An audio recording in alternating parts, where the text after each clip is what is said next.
디도서 3장입니다. 지금까지 교회 안에 있는 여러 분류의 교인들에게 교훈을 주고 난 후에 교회 밖의 사회생활에 대해서 가져야 할 태도에 대해서 건면을 하고 있습니다. 그들에게 깨우쳐서 순종하게 하고 하는데 통치자들과 집권자들 중간에 그리고가 생략된 특별한 경우이며 정치를 맡은 지도장 또는 권세를 잡은 권력자를 의미합니다. 이 글을 쓰게 된 배경에는 교인들이 폭동을 일으킨다는 소문이 있어서 것으로 추정되는데 복종하고 순종하며 라고 합성어로 순종하는 것을 의미하죠. 그리스도인들이 정권에 대해 어떤 태도를 지녀야 할 것인가에 대해서는 로마서 13장, 베드로전서 2장에 언급되어 있습니다. 그리스도인은 비록 악한 지도자라고 할지라도 하나님께서 세우신 권세임을 인정하고 복종해야 하며 아무리 부당한 세금이나 의무라고 할지라도 그것이 기꺼이 순종해야 한다는 것인데 예수님께서는 결코 헤롯을 부인하거나 세금을 부정하지 않았으시며 바오도 로마 황제에 대항하거나 정권 정복을 선동하지 않았습니다. 때로 악한 독재자나 정권은 참 믿음과 거짓 믿음을 분간하는 도구나 믿음을 연단시키는 용광로 역할을 할 수 있었죠. 이렇게 깨우쳐는 아마도 바울이 그레데를 방문했을 때 주의를 준 것을 생각하고 있는 것 같습니다. 모든 선한 일을 할 준비를 갖추게 하십시오 라고 나옵니다. 그리스도인의 시민으로서의 국가가 필요하는 선한 일들이나 질병 구제 봉사 등을 행할 준비를 늘 갖추고 있어야 한다는 뜻입니다. 남을 헐뜯거나 거룩한 것을 더럽히고 모욕하거나 또는 통치 세력이나 손해를 끼치는 자들에게 비방과 악담을 퍼붓지 말아야 한다고 디모데전서 6장 4절, 베드로전서 2장 23절에는 말하고 있습니다. 다투지 말고 간대하며 모든 사람을 온유하게 대하십시오 라고 나옵니다. 온유함은 하나님께 진실된 마음으로 순종하고 사람들에게 친절하고 정중하게 가는 것을 나타내는 것이죠.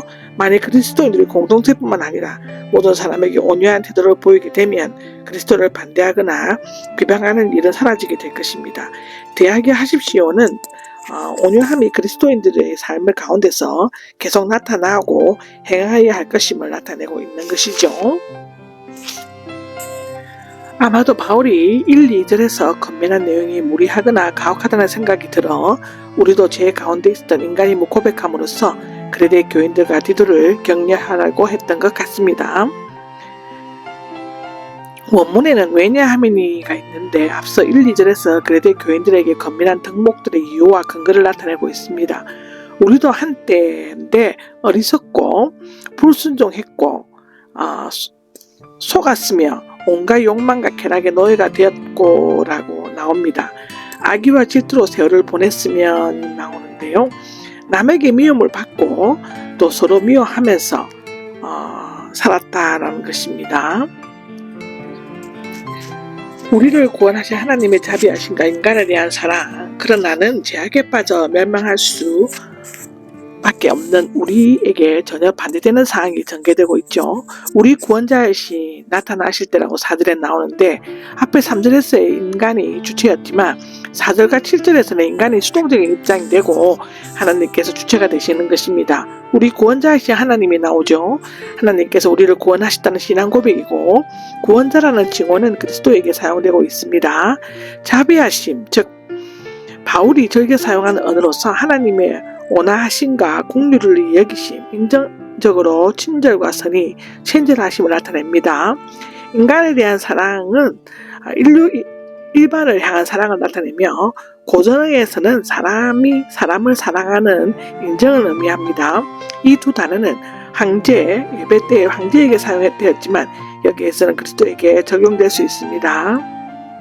예수 그리스도는 죄악에 빠져 멸망당할 수밖에 없는 타락한 인간을 구원하시려고 육신을 입고 오셔서 자신을 십자가 위에 속죄 양으로 바치셨죠. 이것은 인간을 향한 하나님의 자비하심과 인간에 대한 사랑을 구체적으로 나타내신 위대한 구속사 사건인 것입니다. 하나님께서 우리를 구원해 주셨습니다 라고 나오는데요. 구원론이 한 절에 간결하게 요약되어 있습니다. 구원해 주셨다는 구원이 과거에 단번에 이루어졌음을 나타내고 있죠. 그리스도인들은 과거 어느 시점에 이미 구원을 받았고 그 구원은 그리스도의 재림 때에 완전히 이루어졌게 됩니다. 하나님께서 우리를 구원하시는 역사에서 몇 가지 요소가 있는데요. 첫째로 우리가 행한 긍휼하심 때문이었습니다. 이 국률하심이라는 것은 불쌍히 여김과 동정과 친절은 앞서 자비하심, 사랑과 함께 모두 하나님의 편에서 은혜의 측면을 나타내고 있죠. 우리의 구원은 율법의 요구를 이루고 도덕적으로 의롭게 행해서가 아니라 전적으로 하나님의 국률하심으로 말미암은 것이죠. 둘째로는 우리를 깨끗이 구원하여 주셨습니다. 근데 하나님께서 구원을 가져오기 위해 사용하는 이중적인 은혜의 수단은 깨끗이 씻어 거듭나게 하시고 깨끗이 씻어 거듭난 결과는 성령으로 새롭게 되는 것이고 하나님의 형상을 되찾는 것입니다. 거듭나게 되는 것과 성령으로 새롭게 되는 것은 별개의 것이죠.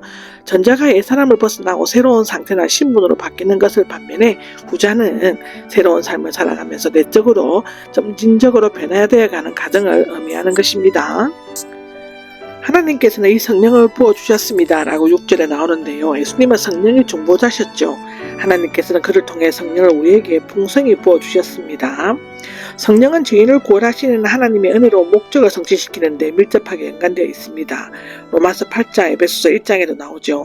하나님께서는 자신의 은혜로 시작하는 일을 성령을 통해 은혜로 이루어 주실 것입니다. 성령이 성부에게서 아니면 나케아 신조에서 아들에게서를 넣어 성령의 성부와 성자에게서 나오느냐는 교리적 논쟁점의 하나였는데요. 하나님께서는 성령을 부어주신 결과로 우리는 하나님의 은혜로 의롭다 하심을 얻어 영원한 생명의 소망에 따라 상속자가 되었다는 것입니다. 즉 그리스도인은 더 이상 종이 아니라 그리스도와 함께 상속자가 되어 있으며 장차 하늘나라에서 영광을 누리게 될 것입니다.